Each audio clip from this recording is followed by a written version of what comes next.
सभी को नमस्कार। इस वीडियो में हम चर्चा करने जा रहे हैं कि एकल चरण सर्किट में विभिन्न शक्ति कारकों में शक्ति और ऊर्जा को कैसे मापें। मोटर, चोक कॉइल आदि जैसे आगमनात्मक भार पर लैगिंग पावर कारक होते हैं। शुद्ध प्रेरक सर्किट करंट खींचता है जो लागू वोल्टेज को 90 विद्युत डिग्री में पीछे कर देता है। आगमनात्मक भार में ये विलंबित शक्ति कारक लेंज के नियम के कारण है। जब भी किसी प्रारंभकर्ता पर वोल्टेज लगाया जाता है तो उसके चारों ओर एक चुंबकीय क्षेत्र स्थापित हो जाता है। ये चुंबकीय क्षेत्र दिशा कारण का विरोध करेगी, इसलिए करंट वोल्टेज से पीछे है। लीडिंग पावर फैक्टर कब घटित होगा? कैपेसिटर में अग्रणी शक्ति कारक होते हैं। शुद्ध कैपेसिटिव सर्किट करंट खींचता है जो लागू वोल्टेज को 90 विद्युत डिग्री में ले जाता है। सबसे पहले नीचे सूचीबद्ध अनुसार आवश्यक उपकरण और सामग्री एकत्र करें। एकल चरण ऊर्जा मीटर डिस्क प्रकार, चल लोह वोल्ट मीटर 0 से 300 वोल्ट, गतिशील लोह मीटर 0 से 5 ampere, watt meter 5 ampere 300 volt पर, single phase power factor meter 250 volt 0.5 lag से 0.5 लीड, 250 वोल्ट पर 1 किलोवाट का परिवर्तनीय lamp load, tube light choke coil 40 watt, electrolytic capacitor 250 volt पर 2.5 माइक्रोफारेड, स्टॉप वॉच, इंसुलेटेड तांबे का तार 1 वर्ग मिलीमीटर, 2 पोल एमसीबी 6 एम्प्स। एकल चरण सर्किट में पश्चगामी शक्ति कारकों का मापन।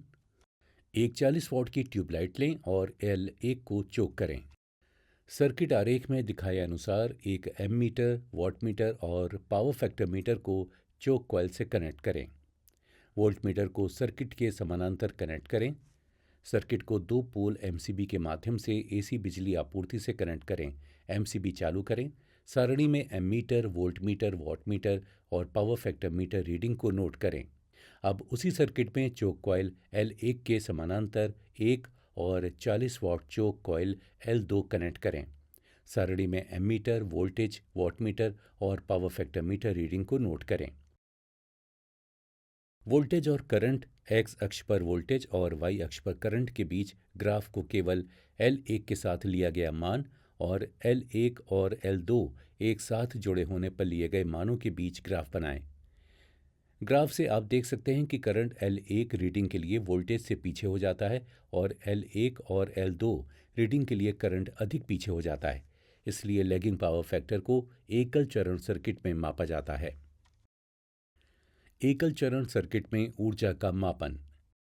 सर्किट आरेख में दिखाए अनुसार एमीटर, वोल्टमीटर और वॉटमीटर ऊर्जा मीटर को 40 वॉट चोक कॉइल L1 से कनेक्ट करें।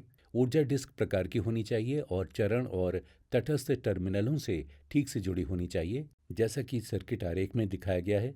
ऊर्जा मीटर में प्रदर्शित ऊर्जा मीटर स्थिरांक पर ध्यान दें। 2 पोल एमसीबी का उपयोग करके सर्किट को एसी बिजली आपूर्ति से कनेक्ट करें। एमसीबी चालू करें। सुनिश्चित करें कि ऊर्जा मीटर डिस्क घूम रही है। सारणी में एमीटर, वोल्टमीटर और वॉटमीटर को नोट करें। अब एक स्टॉप वॉच लें। ऊर्जा डिस्क पर लाल रंग के निशान को संदर्भ के रूप में रखकर स्टॉप वॉच चालू करें और सारणी में 10 क्रांतियों के समय को नोट करें। एमसीबी को बंद कर दें।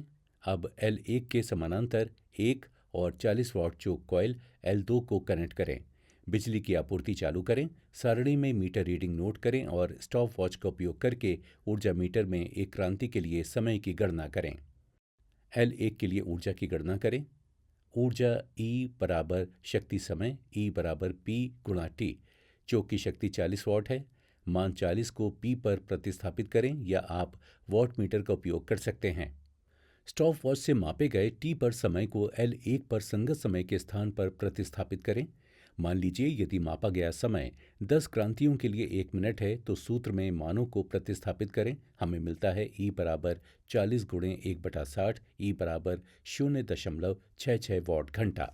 अब ऊर्जा मीटर के स्थिरांक का उपयोग करके खपत की गई ऊर्जा की गणना करें और ये सुनिश्चित करने के लिए मापा और गणना किए गए मानों की तुलना करें कि वो समान हैं। यदि ऊर्जा मीटर स्थिरांक 750 चक्कर प्रति 1 किलोवाट घंटा है तो 1 मिनट में 10 चक्करों के लिए खपत की गई ऊर्जा की गणना करें और वो 1.66 वाट घंटा के बराबर होनी चाहिए। C1 और C2 से जुड़े दो संधारित्रों द्वारा खपत की गई ऊर्जा की गणना करें। देखने के लिए धन्यवाद। आपका दिन शुभ हो।